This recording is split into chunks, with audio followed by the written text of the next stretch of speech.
Bom, livro de 1 Samuel, certo? Lembrando que 1 e 2 Samuel, na nossa Bíblia, na Bíblia hebraica é um livro só, né? Então 1 e 2 Samuel, 1 e 2 Reis, 1 e 2 Crônicas, Esdras e Neemias também é um livro só, né? Lá na Bíblia hebraica, né? É tudo um livro só. Quando houve a tradução da Vulgata, né, que Jerônimo fez a partir da Septuaginta, né? Então a Septuaginta era a Bíblia que os gregos usavam. Por exemplo, lá em Israel, na época de Jesus, tinha muitos judeus em Alexandria. Só que eles não sabiam falar o aramaico. Muitas das vezes eles não sabiam nem ler o hebraico. Então a Bíblia que eles utilizavam na época era a Septuaginta. Então o Jerônimo, lá no século IV, ele traduz as Escrituras a partir da Septuaginta. Do grego, ele dispunha também de alguns textos em hebraico, ele era bom também em hebraico, mas ele usou como texto base a Septuaginta. Então ele traduziu. Quando ele fez essa tradução, o Jerônimo, lá em Belém, ele já dividiu esses livros em duas partes cada um, né? Então o que acontece?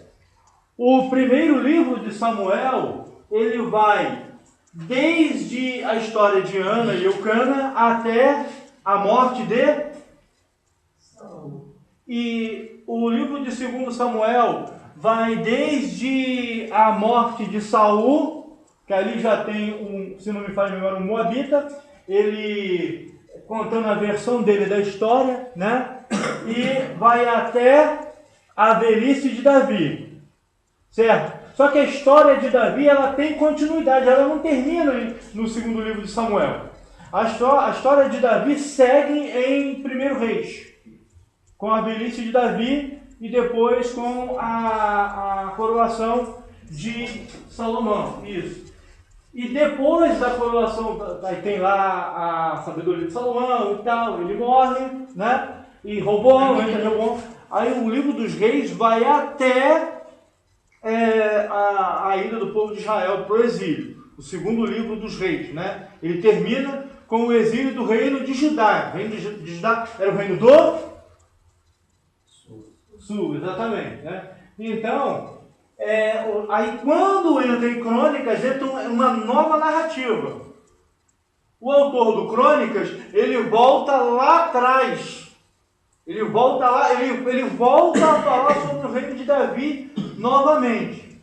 Ok? Então, aqui segue-se uma sequência do livro de 1 Samuel até o livro de 2 Reis. Ok? E esse livro de Samuel atribui-se ele ao próprio Samuel, até o capítulo 25. Porque o que acontece no capítulo 25 do livro de Samuel? A morte de Samuel. Então Samuel escreveu até chegar até o capítulo 24. 25 não, que já estava morto, até o 24. Né? Os outros capítulos não se sabe ao certo quem escreveu. Por conta de um texto da Bíblia, atribui-se esses capítulos a Natã e a Gade, se não me falha a memória, ao profeta Natã. É isso mesmo, a Natã e a Gade. Isso está em 1 Crônicas 29 e 29. Quem pode ler esse texto, por favor? 1 Crônicas 29 e 29.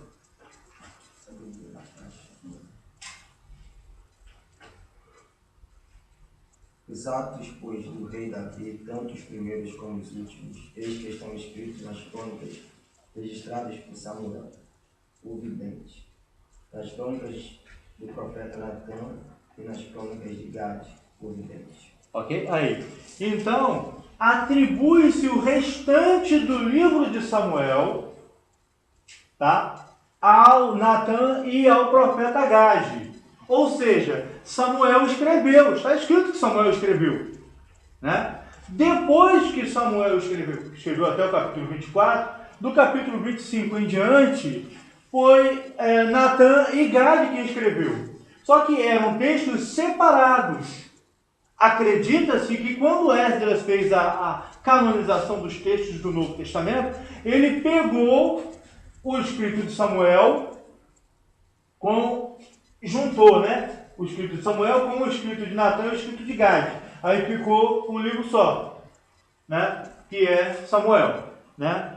O livro de Reis, que nós vamos estudar mais tarde, ele segue essa sequência.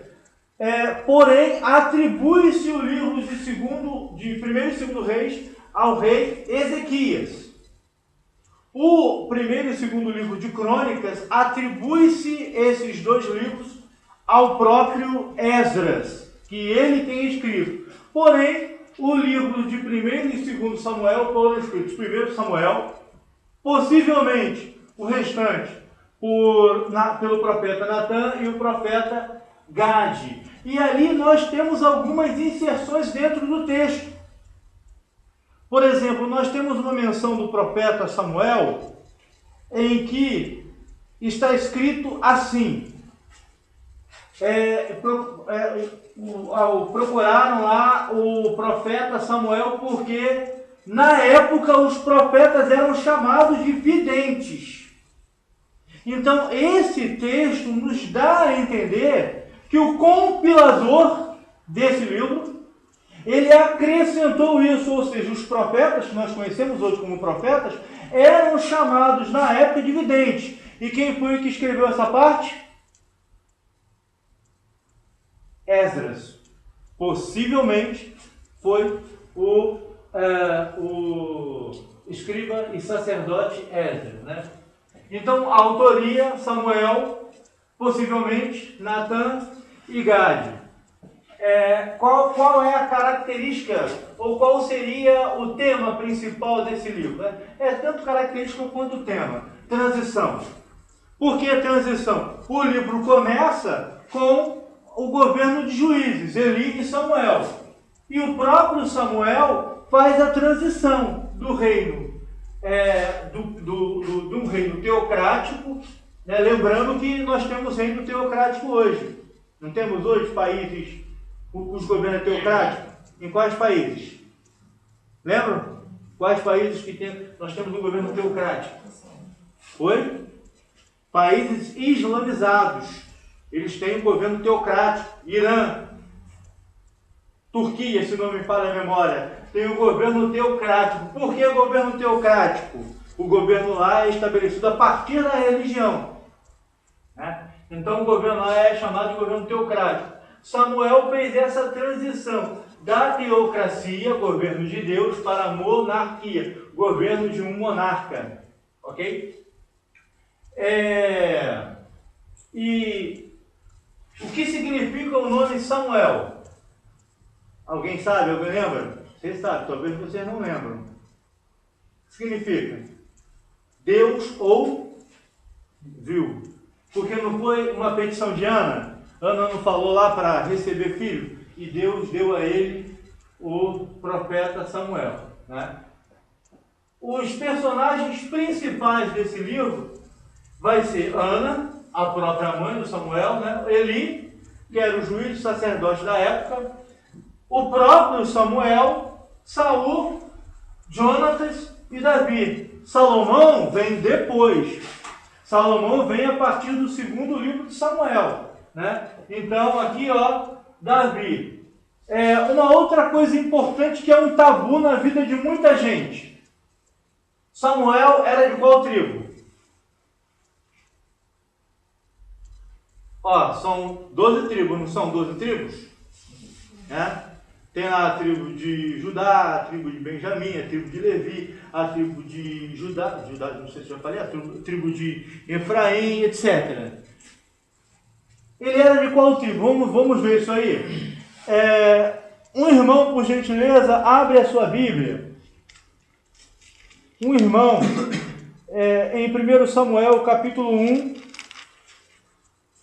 1 Samuel, capítulo 1, versículo 1. Uma irmã, por gentileza, Abre a sua Bíblia em 1 Crônicas, capítulo 6. Deixa eu ver aqui o versículo exato. Né? Um irmão, não é isso? 1 Samuel, capítulo 1, versículo 1. Uma irmã, em 1 Crônicas, capítulo 6.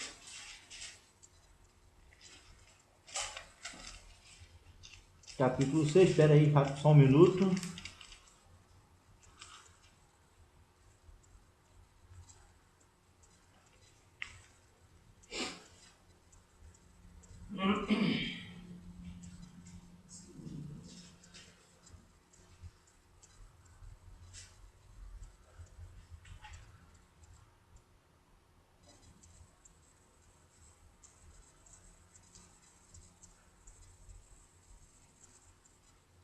Só um minuto, gente. Por favor, só um minuto.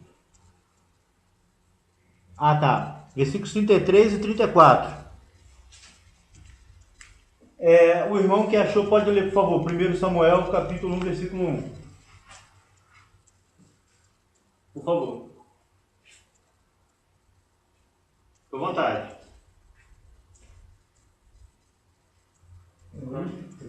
Capítulo 1, versículo 1, por favor. De 1 Samuel. Houve um homem de Ramataim, de Efraim, da montanha de Efraim, cujo nome era Eucana, filho de Jerônimo, filho de Eliú, filho de Tuu, filho de Zuf e Efrateu. Efrateu, certo? Olha só. Lembrando que Eucana foi o pai de Samuel, né? Esse texto nos sugere que Samuel seria da tribo de Efraim. Mas ele não é da tribo de Efraim. Vamos ver. A irmã que achou, pode ler, por favor, essa referência que a gente pediu. 6, 33 e 34, né? Uhum. Estes são os que ministravam junto com os seus filhos, dentre os coatitas, Goemã, filho de Joel, filho de Samuel, filho de Eucana, filho de Jeroão, filho de Eliel, filho de Toboá. Obrigado. Ou seja, esse texto que a irmã leu está falando da genealogia dos levitas que cantavam, que eram os cantores. Aí está Joel, que era um dos filhos de Samuel, e está o Samuel, estava Eucana. Então, na verdade, o profeta Samuel, ele era da tribo de Levi, e não da tribo de Efraim. Aí vocês poderão perguntar assim, mas como se está escrito que ele é Efrateu? É porque, lembrem que os levitas, eles não tinham território para morar, como as outras tribos tinham. A lei de Deus dizia que eles deveriam ter cidades, né, espalhadas. Eles tinham, não propriamente cidades, mas eles tinham casas, né, espalhadas pelos territórios de Israel, pelas tribos, né? Então, quando diz que ele era Efrateu, não está dizendo que ele era da tribo de Efraim, ou Efraimita, né? Ou Efrateu, ou Efraimita, não dizia que ele era da tribo de Efraim, dizia que ele morava em Efraim. Então não é uma contradição. O livro de 1 Samuel diz onde ele morava, e o livro de 1 Crônicas, capítulo 6, diz de qual tribo ou a qual tribo ele pertencia, né? Vale lembrar que, eu creio que isso é uma curiosidade que pode ser útil, Levi teve 3 filhos, né? Levi teve como filhos Coate, Merari e Gerson. Os sacerdotes, pela lei de Deus, deveriam ser descendentes de Arão. Arão era da família, tribo de Levi, né? 3 famílias. Arão era da tribo de Coate. Então todos os sacerdotes, eles eram da família de Coate, da tribo de Levi, da família de Coate. Só poderia ser ordenado sacerdote da família de Coate. E os meraritas e os gersonitas, eles eram levitas. Alguns serviam até como escribas, mas sacerdotes só da tribo de Coate. E aí, inclusive, uma outra curiosidade, os que poderiam carregar a Arca da Aliança eram os levitas, mas não era qualquer levita. tinha que ser também da tribo de Coate. Isso está lá no Pentateuco, né? Então, nós vemos aí Samuel como sendo da tribo de Levi, da família de Coate, né? Isso explica algumas coisas que vão acontecer no decorrer aí do livro, especialmente durante o período do rei Saul, ok? Então, o Samuel, a família de Samuel são efrateus que moravam em Efraim, mas eles são... Josué 21, 20, fala sobre isso. E, obrigado, Josué 21, 20. 21, 20, obrigado. Então, mas eles são da tribo de Levi, ok? Vamos lá. Divisão lógica do livro. Aí a gente tem a desordem espiritual e o restabelecimento da ordem sob 1 Samuel, né? Na verdade, isso aqui é como o nosso livro está dividido. O nosso livro está dividido aí nesses temas aqui, tá? Então, o que acontece? Desordem por quê? O livro de Samuel começa com a história de Eucana e Ana. Eucana tinha duas mulheres. Era Ana e Penina. Penina tinha filhos. E Ana? O Senhor serrou a madre dela. Oi? O Senhor tinha serrado sua madre. Isso, o Senhor tinha cerrado a madre dela. Ela ficou um período lá sendo estéril, né? Naquela época, ser mãe era muito importante. Então, a mulher que não era mãe, ela era tida como uma mulher infrutífera. Ela era tida como uma mulher com ventre seco. A mulher não tinha honra, a mulher que não tinha filho. Então, nós vemos lá que Penina ficava caçoando de Ana, porque Penina tinha filhos e Ana não tinha. Eucana, porém, a Bíblia diz que Eucana amava mais a Ana. Então, o que vai acontecer é que a Ana vai ficar triste, né? E vai pedir a Deus, para Deus lhe dar um filho. Aí a Bíblia diz, né? Inclusive eles estão lá em Siló. Gente, por que eles estão em Siló? Uma coisa importante, por que eles subiam de ano em ano em Siló? O tabernáculo. Porque ele era sacerdote. Não era sacerdote. Porque o tabernáculo estava em Siló. Quando Josué chegou em Siló, né, o tabernáculo foi montado em Siló. Então, todos aqueles que adoravam, como de ano em ano, como diz lá na lei de Deus, eles iam para Siló para adorar no tabernáculo. Então, Eucana e Ana, Eucana com Ana e Penina, eles iam para Siló para adorar no templo, né? Para servir também como sacerdote, né? E aí o que acontece? Ana lá começou lá no templo, o sumo sacerdote era o Eli, também ele era juiz, né? Foi o penúltimo juiz de Israel, e Ana orava, só que Ana, aí se diz que Ana orava igual crente que não é pentecostal, crente tradicional. Né? Oração de crente tradicional, né? Aí, é claro que isso aí não tem muito a ver, tem crente pentecostal que também ora assim. E aí o que acontece? O sacerdote Eli, sem visão, ele pensa que a Ana está embriagada, está bêbada. Ô mulher, está embriagada, larga essa bebida. Aí a Ana fala, não, meu senhor, é porque tua serva está com o espírito afligido. Então ele fala com ela, vai minha filha, que Deus te conceda aquilo que você pede. Ou seja, o homem está distante de Deus, Eli está distante de Deus, mas a palavra dele, pela unção que Deus colocou na vida dele, a palavra dele tem poder. Sabe por quê? A Bíblia vai nos dizer que quando Eli, abençoa a Ana, diz a Bíblia que após essa bênção, Ana vai ficar grávida de Samuel. Né? Depois tem uma próxima bênção que está no capítulo 2, versículo 20. Versículos 20 a 21 diz assim, 1 Samuel, capítulo 2, versículos 20 e 21. Eli abençoava a Eucana e a sua mulher e dizia: o Senhor te dê filhos desta mulher. Por quê? Porque Ana, o filho de Samuel, nasceu, né? E aí, ofereceu ao Senhor, exato. Então, ele vai e abençoa Ana, que o Senhor te dê mais filhos desta mulher, em lugar do filho que devolveu ao Senhor. E voltaram para a sua casa, para Efraim. Olha o versículo 21. Abençoou, pois, o Senhor a Ana, e ela concebeu e teve 3 filhos e 2 filhas, e o jovem Samuel crescia diante do Senhor. Nas 2 vezes que Eli abençoa a Ana, ela engravida. Na primeira vez, ela engravida de Samuel. Na segunda vez, ela engravida é claro que ela não vai ter filhos assim, gêmeos, 5 filhos gêmeos, né? Ela vai engravidar e vai ter mais 5 filhos, né? Que também não é impossível, né?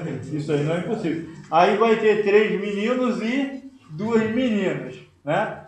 Ou seja, então Ana teve um total aí, não é de 7 filhos, certo? É de 6 filhos. Então o homem está sem visão, está distante de Deus, mas aquele que Deus ungiu, Deus usa e honra a palavra dele, né? Professor, você falou que ela teve quantos?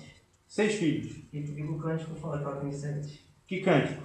Cântico de Ana. Olha só o que... Vamos lá, vamos As analisar. crianças eram fartos, hoje se alugam por pão.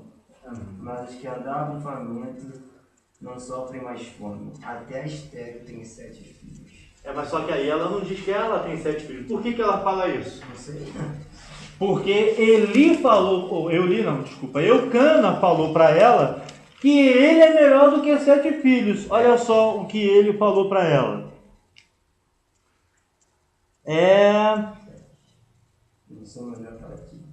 Isso, exatamente. Ó, capítulo 1, versículo 8. Então Eucana, seu marido, lhe disse: Ana, por que choras? E por que não comes? E por que estás de coração triste? Não te sou eu melhor do que... Aqui fala 10 filhos, não fala 7. Melhor do que 10 filhos, né? Mas aí, 7 filhos aqui seria ou é o número da perfeição. Ela não diz que ela teve 7 filhos aqui. Ela diz que a estéril deu à luz a 7 filhos. A Bíblia diz que ela teve 6 filhos. Ok? Tranquilo. Né? Tranquilo. Até porque nessa época, quando ela cantou esse louvor aqui, em honra a Deus, ela só tinha um filho. Note que ela só tinha Samuel, depois ela vai ter mais 6. Então ela não tinha 7. Ela só teve 6. Se ela tinha Samuel e teve mais 6, são 7. Não, ela teve Samuel e teve mais 5. 3 homens e 2 mulheres. Não há uma referência que diga que ela tinha 7 filhos. A referência é que ela tinha 6 filhos.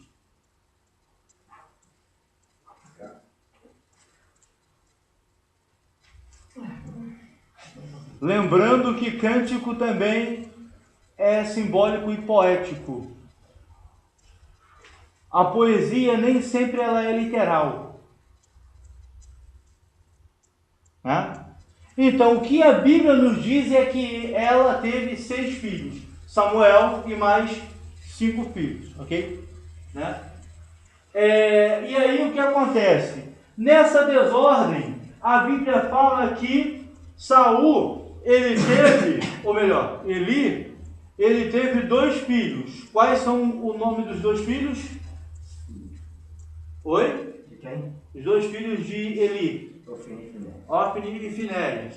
Né? Como era o comportamento deles? Eles eram super tementes a Deus ali. Sacerdotes, porém, eles levavam a humildade. E também uma outra característica dele em relação ao sacrifício. O que a lei de Deus diz? A lei de Deus diz que tinha a porção dos sacerdotes. Os sacrifícios pacíficos, que eram aqueles sacrifícios que poderia ser comido, o sacerdote tinha a porção dele. O que o servo de Ofni e Finéias fazia? Metia o garfo sem escolher. Esse era o segundo pecado deles.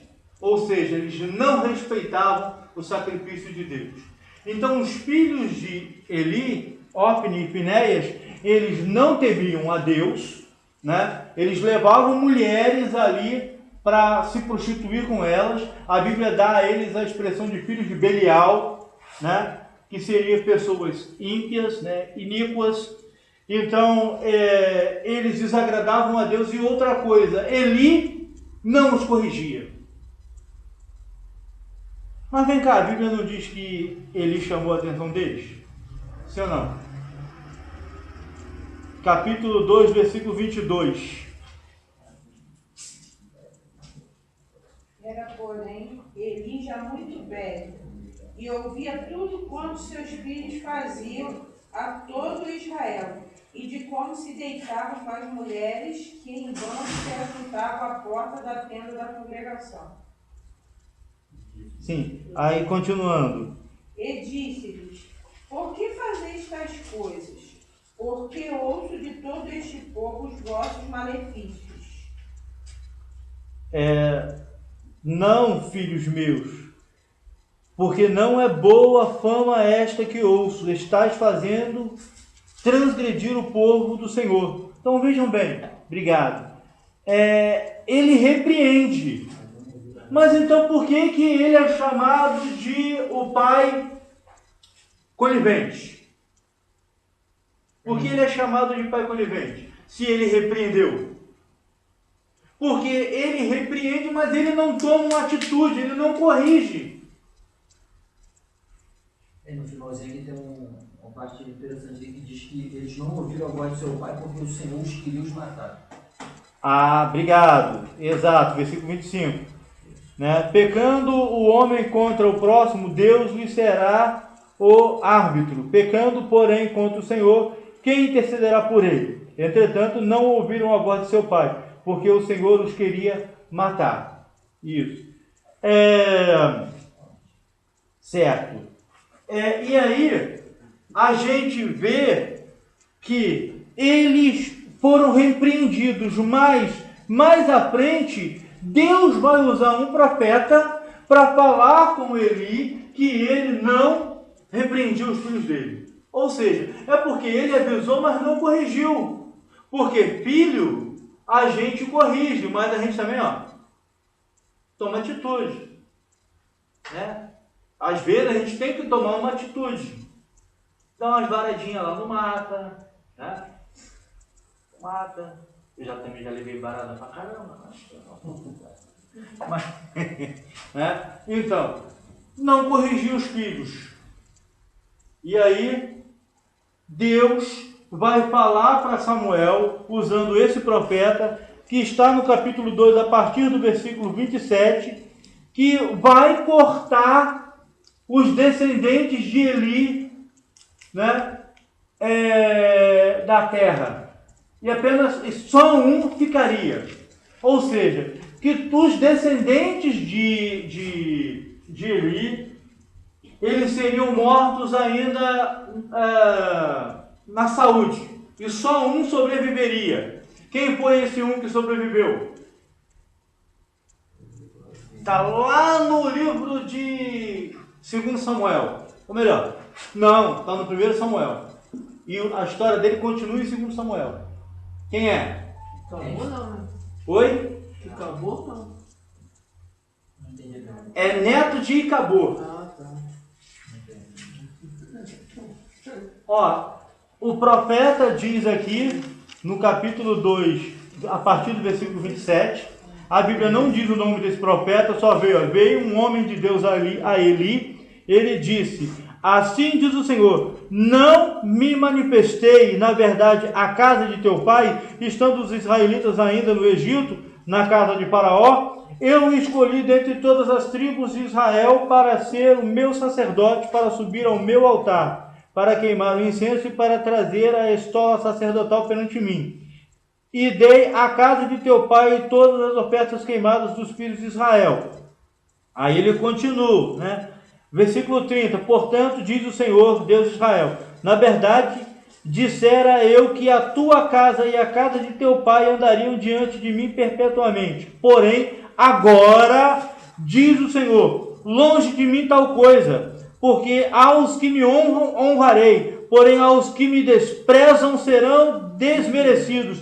Eis que vem dias em que cortarei o teu braço e o braço da casa de teu pai, para que não haja mais velho nenhum em tua casa.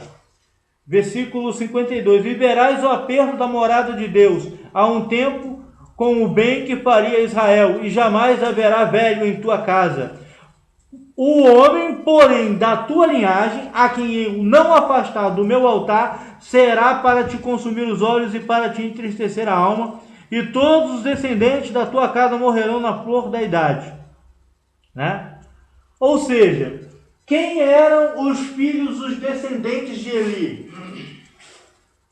Lembra daquele sacerdote que deu pão para Davi quando Davi estava fugindo de Saul? Lembra daquele sacerdote? Foi ele. Ele era neto de Eli. Ele não dá o pão a Davi? Saul estava com inveja, não é? O espírito ruim lá matou todo mundo, menos um. Menos o Abiatar.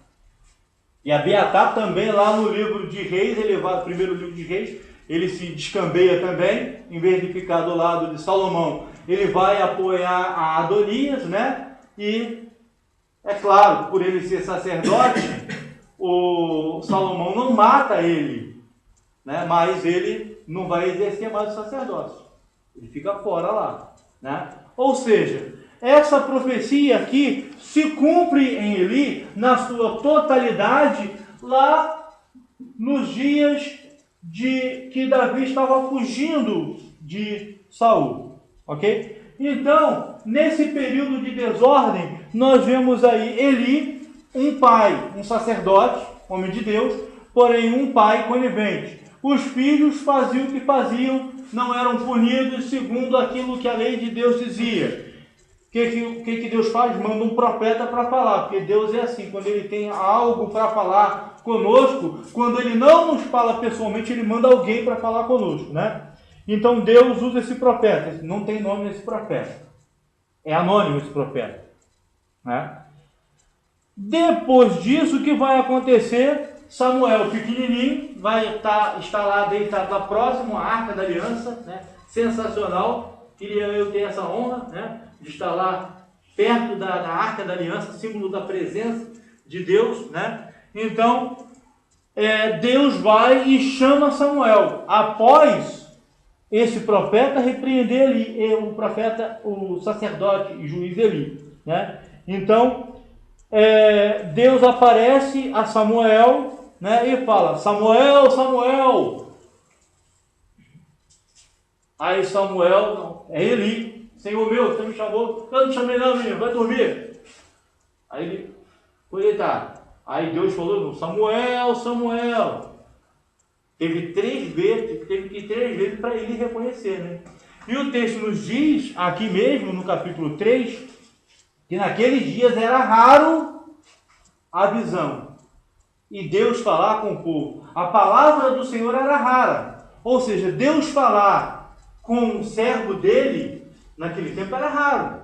Então Deus falou com Samuel e transmitiu a mensagem a Samuel. Olha, Samuel, eu vou cortar Eli e os filhos de Eli. Eles vão morrer. Eles vão morrer. Isso está no capítulo 3, versículo 13. Quem pode ler para a gente? 13 e 14 esse texto. Porque eu já lhe disse que julgarei a sua casa para sempre, pela iniquidade que ele bem conhece, porque seus filhos se fizeram execráveis, e ele não o repreendeu. Versículo 14. Porquanto jurei a casa de Eli, que nunca lhe será expiada a iniquidade, nem com sacrifício, nem com oferta de manjares. Ok? após isso, né, o Samuel vai contar a Eli a visão. Ele se arrepende. Versículo 17. Então disse ele: que é que o Senhor te falou? Peço-te que não encubras. Assim Deus te faça o que bem lhe aprouver. Se me encobrires alguma coisa de tudo o que te falou. Então Samuel lhe referiu tudo e nada lhe encobriu. E disse-lhe: é o Senhor, faça o que bem lhe aprouver. Ou seja, ele não se arrepende, ele não chora, ele não faz aquilo que o rei Ezequias fez lá. Deus falou: olha, põe a tua casa em ordem, que você morrerá e não viverás. Ele foi lá, Ezequias foi lá, virou o rosto para a parede, orou. Deus usou, falou lá com Isaías, quando Isaías ainda estava no pátio do palácio. Isaías voltou e falou: olha, o Senhor mandou falar para você que está aqui acrescentando mais 15 anos de vida para ti. Ele não faz isso. Amém, Deus falou, o Senhor é Deus. Ele faça o que bem lhe aprouver. Não houve arrependimento da parte dele. Nessa época aqui, na época que o primeiro livro de Samuel foi escrito, os israelitas, eles estavam sendo afligidos pelos filisteus. Não é o mesmo período de Sansão, é um outro período. Os filisteus serão os piores inimigos de Israel, os mais preparados. Olha só, os filisteus, isso ainda está no período de desordem, né? Os filisteus, eles possuíam armas de ferro. Eles já, lembrando que esse período, por volta do ano 1050, aproximadamente, né, como sempre a gente fala, antes de Cristo, já estava no final da Idade do Bronze para o início da Idade do Ferro. Por que a história é dividida assim? Primeira Idade do Bronze, segunda Idade do Bronze, Era de Ferro? Porque na Era do Bronze o homem dominava o bronze, derretia o bronze e fazia as ferramentas de bronze. Na Era do Ferro, o homem descobriu o ferro, o metal mais forte, né, e começou a fabricar armas de ferro. Os hebreus, ou seja, os filhos de Israel, que não eram só eles hebreus, né, os filhos de Israel, eles possuíam armas de bronze e de madeira, mas de ferro não. Os filisteus já controlavam a tecnologia, já sabiam moldar o ferro. Eles tinham mais preparo militar por conta disso. Você vai com uma espada de bronze, o cara vem com uma espada de ferro. Na primeira defesa que você for fazer a um golpe dele, a sua espada vai quebrar. O ferro é mais pesado do que o bronze? Mas o ferro é mais forte do que o bronze, né? E aí os filisteus tinham essa vantagem. Os israelitas, as armas de ferro que eles possuíam eram armas que eles conquistaram em guerra, porque naquele tempo tinham os despojos de guerra, né? Depois de guerra, você ia lá, o exército ia lá lutar contra o inimigo, e aí o que acontecia? O exército vencia o inimigo, ele pegava tudo o que pertencia aos inimigos, né? Desculpa, gente, peraí.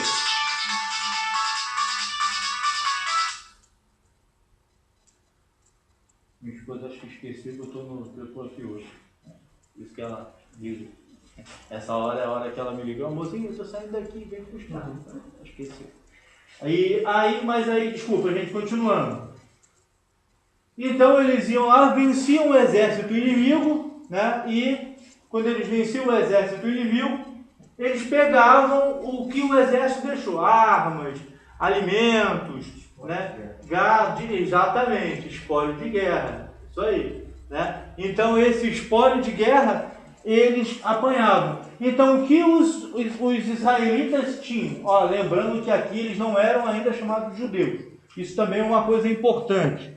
Na cronologia bíblica, acontece assim, quer ver?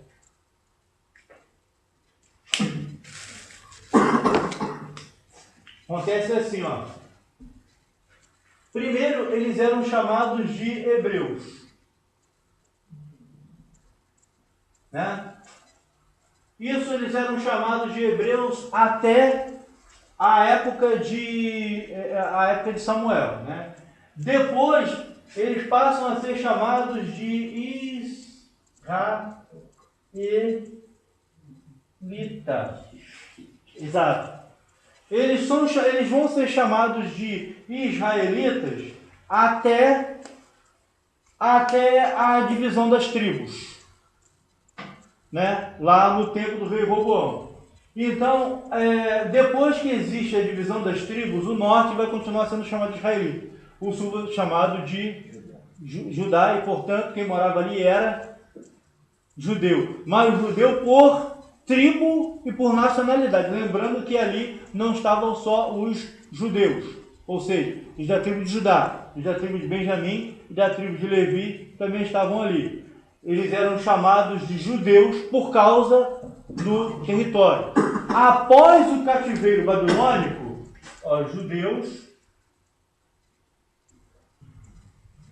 judeus por território.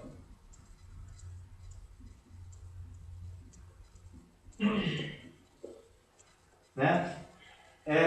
Após o cativeiro babilônico, eles vão ser chamados de judeus. Agora sim, depois do cativeiro babilônico, judeu no sentido religioso.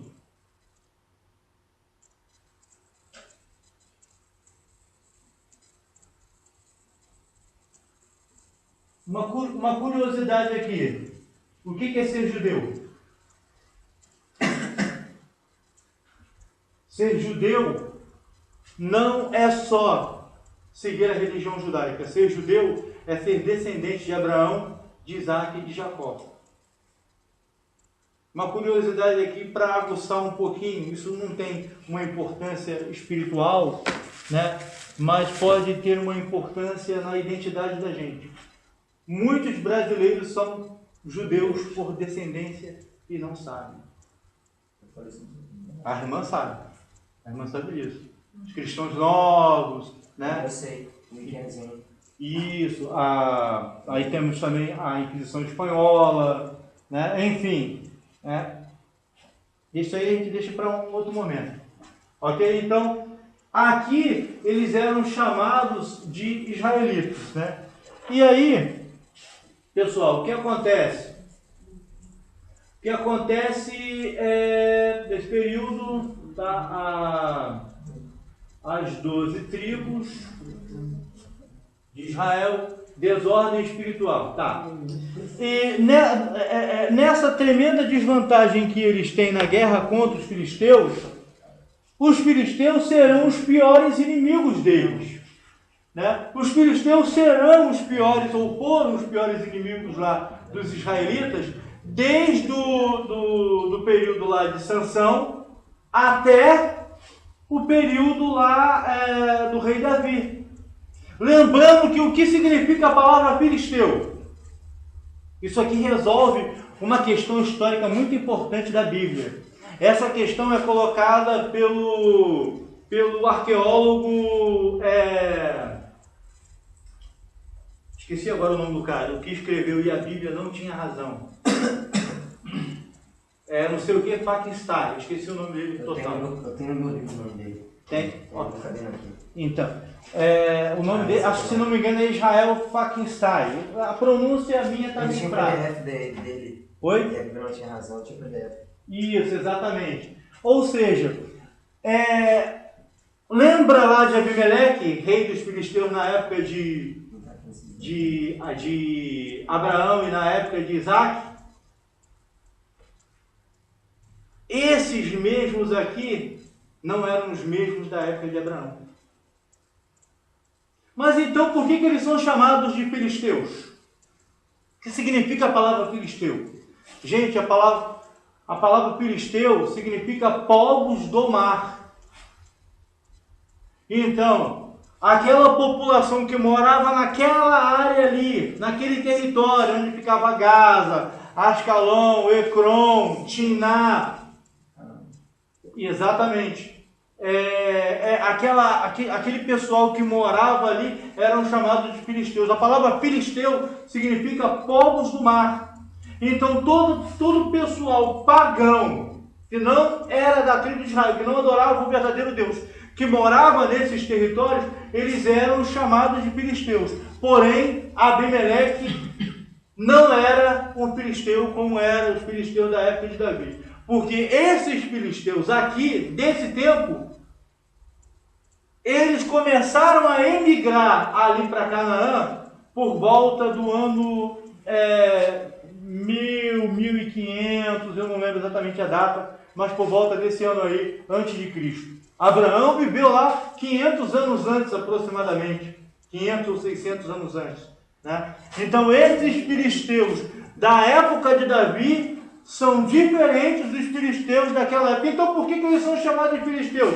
Porque eles são povos do mar. Os israelitas chamavam eles de povos do mar. Né? É igual a gente não costuma dizer aí os Tupi-Guarani, mas essa é uma designação portuguesa, não é isso?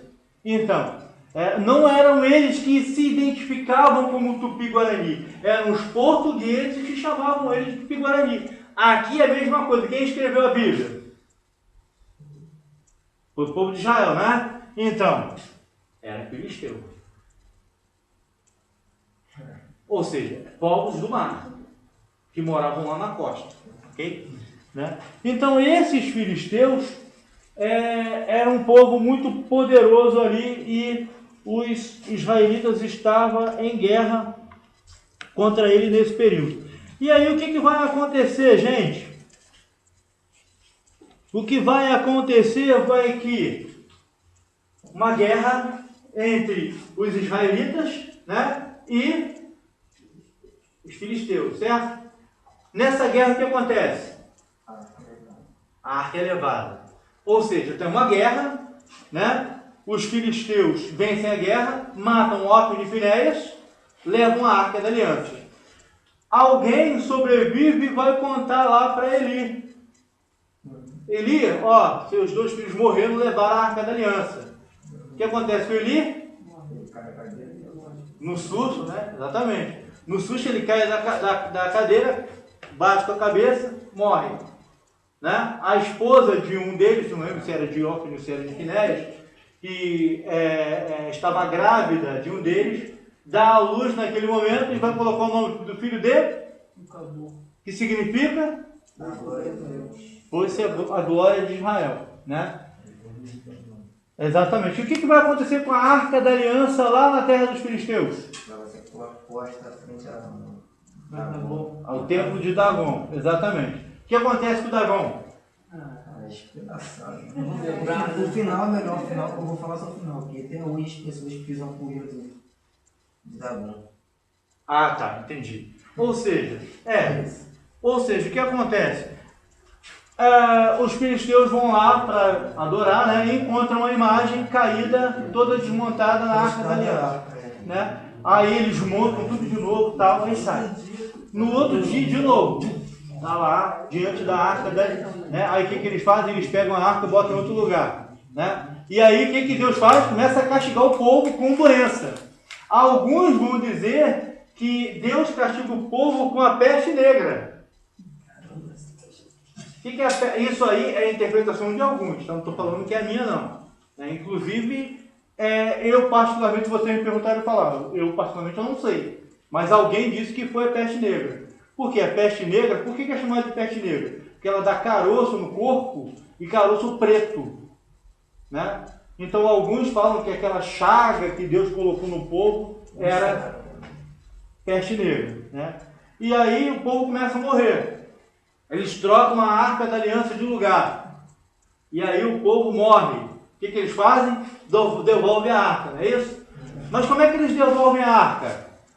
Vai lá um general bonitinho com a arca lá, né?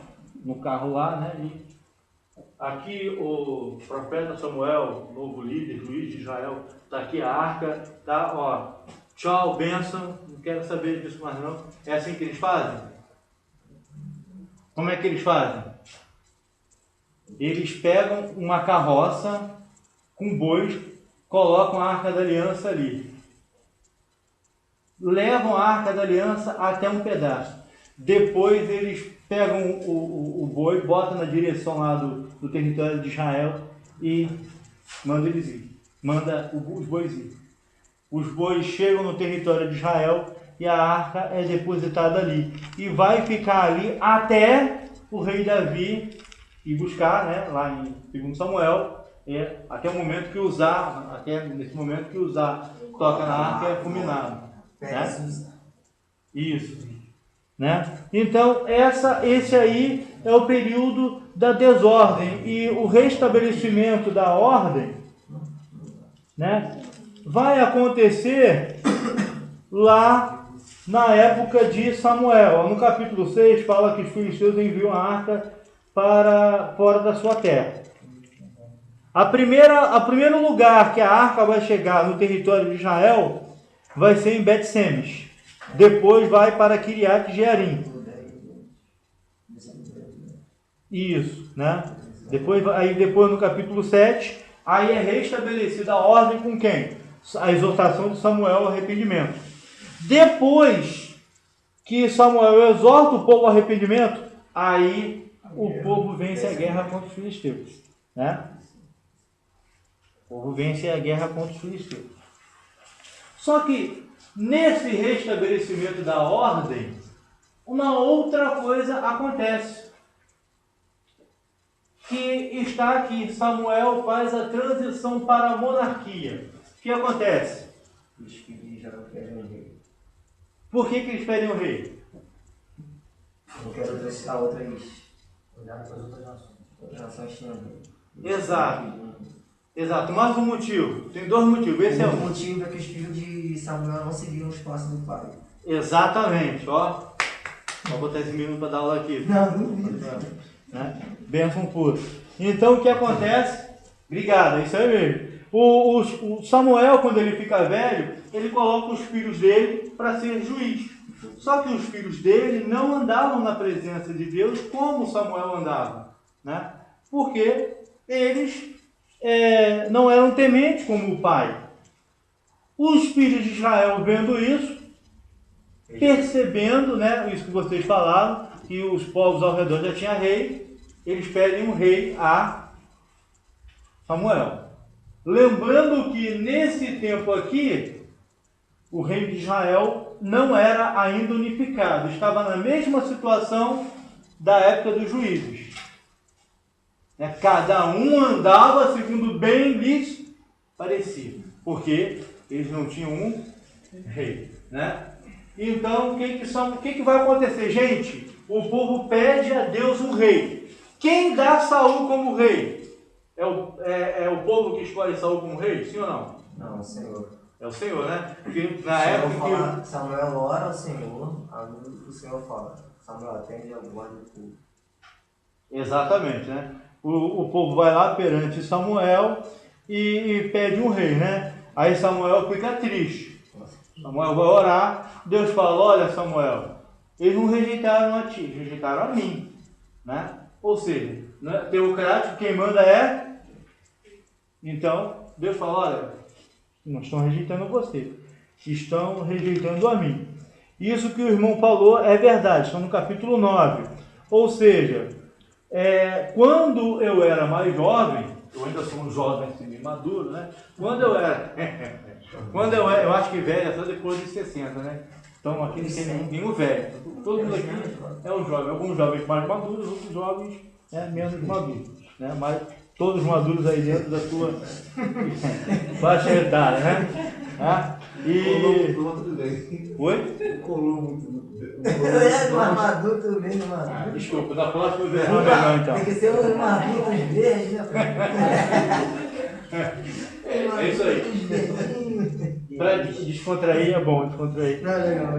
Né? E aí, eu ouvia que quem escolheu Saul como rei foi o povo, mas não foi. Né? Porque Deus tinha falado com Saul que naquele dia, naquela mesma hora, ele iria fazer estar diante de Samuel, a quem ele escolheu como rei. O que acontece? Saul estava cuidando das mulas do pai. Né? Isso aí. As mulas somem, desaparecem do nada. Né? E outra coisa, Saul era um cara bonito. A Bíblia diz que do ombro para cima ele era o mais alto. Ou seja, o pessoal batia só até aqui nele, ó. Ele era o mais alto, formoso, da tribo de Benjamim, né? E o Saul, ele vai procurar as ovelhas, vai lá até a casa de Samuel, procurando as ovelhas, né? E Samuel vai falar para ele, olha, o Senhor mandou aí, o Senhor te escolheu para ser o rei de Israel, mas para você prosperar, você tem que ser obediente. Você tem que ouvir. Gente, a palavra ouvir no hebraico, a palavra shema, né? Lembra de Deuteronômio capítulo 6, versículo 4? Ouve Israel, o Senhor nosso Deus é o único Senhor. Shema Israel, Adonai Elohim Ead Adonai. Shema, né? Decorei só esse pedacinho. Só falar. Então, o que acontece? Shema, a palavra para ouvir em hebraico é Shema. Shema significa ouvir, mas atender, obedecer, entendeu? Significa isso aí. E aí, o que acontece? Saul obedece? Aí o Samuel vai falar com Saul, né? Olha, você é rei de Israel, você vai em um lugar lá, tem uns profetas, eles vão te dar pão, aí você vai profetizar lá entre eles e tal, né? Só que interessante, Saul é ungido rei, mas ele volta para a casa do pai. Ou seja, parece que ele não sabe nem o que está acontecendo, né? E aí o que vai acontecer? Alguém vai até lá com ele e falar, olha, os amonitas invadiram a nossa terra, né? Os amonitas invadiram a nossa terra, e aí? Porque até então o cara foi ungido rei, mas foi para casa, né? Quando ocorre a batalha lá, a guerra contra os amonitas, é o que está no capítulo 11, né? E diz aí, então subiu Naás, amonita, e sitiou a Jabes de Gileade. E disseram todos os homens de Jabes a Naás, faz aliança conosco e te serviremos. Enfim, aqui tem uma referência, ó, versículo 5. Eis que Saul voltava do campo, atrás dos bois, e perguntou, quem que tem o povo que chora? Né? Então, lhe referiram as palavras dos homens de Jabes. E o Espírito, versículo 6, o Espírito de Deus se apossou de Saul quando ouviu estas palavras e acendeu-se sobremodo a sua ira. Ou seja, ele foi ungido, mas voltou para casa. Depois que houve essa guerra contra os amonitas, que ele vence, aí que o povo aclama ele como rei. Capítulo 11, versículo 12. Aí o povo começou a gritar, né? Viva Saul, rei de Israel. É claro. Capítulo 11, versículos 12 a 15. Então disse o povo a Samuel, quem são aqueles que diziam, reinará Saul sobre nós? Trazei-os para aqui, para que o matemos. Porém Saul disse, hoje ninguém será morto, porque no dia de hoje o Senhor salvou Israel. Disse Samuel ao povo, vinde, vamos a Gilgal e renovemos ali o reino. E todo o povo partiu para Gilgal, onde proclamaram Saul seu rei, perante o Senhor, e cuja presença trouxeram ofertas pacíficas. E Saul muito se alegrou ali com todos os homens de Israel. Ou seja, Saul só foi reconhecido rei pelo povo depois da vitória contra os amonitas. No capítulo 12, que já entra, aliás, ainda está nessa fase aqui, está na fase 2, no capítulo 12, Samuel resigna o seu cargo, ou seja, Samuel abre mão do seu cargo de juiz para aí, no capítulo 12, o capítulo 12 é o capítulo que marca, que fala dessa transição de juiz para rei. Ou seja, ele vai fazer uma exortação, vai pregar, vai dar uma palavra de despedida e ele vai continuar como um sacerdote, mas como juiz, não mais, né? Não mais. E no versículo 3 ele diz assim: eis-me aqui, testemunhai contra mim perante o Senhor e perante o seu ungido, de quem tomei o boi, de quem tomei o jumento, a quem defraudei, a quem oprimi, e das mãos de quem aceitei suborno para encobrir com ele os meus olhos, eu vou restituirei. Então responderam, versículo 4, em nada nos defraudaste, nem nos oprimiste, nem tomaste coisa alguma das mãos de ninguém. Enfim, aí no versículo 5 para fechar. E ele lhes disse: o Senhor é testemunha contra vós outros, e o seu ungido é hoje testemunha de que nada tendes achado nas minhas mãos. E o povo confirmou: Deus é testemunha. Então, neste momento aqui, Samuel deixa de ser o juiz para dar lugar a Saul governar.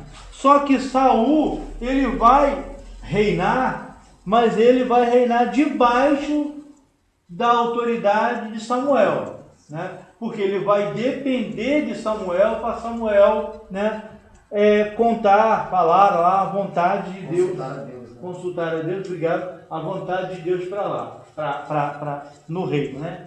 Lembrando que nessa época os reis, eles estavam preocupados aqui, gente, ó, o território de Israel ainda não havia sido conquistado não. Saul conquistou mais um pouco, Davi conquistou um pedaço enorme e Salomão conquistou o restante, né? Então, nesse tempo aqui, a política era de conquistar o território para expandir o reino. A política dos reis era essa. Então, qual era a política dos reis aqui? Era guerrear, era lutar, né? Então, do capítulo 13 ao 15, vai se dar o fracasso do reino de Saul. Deixa eu ver aqui a hora. Pastor, se possível, quando eu estiver perto, você me avisa quando faltar uns 15 minutos para terminar. São que horas aí, por gentileza? Agora, 7 e 9. Tá, obrigado.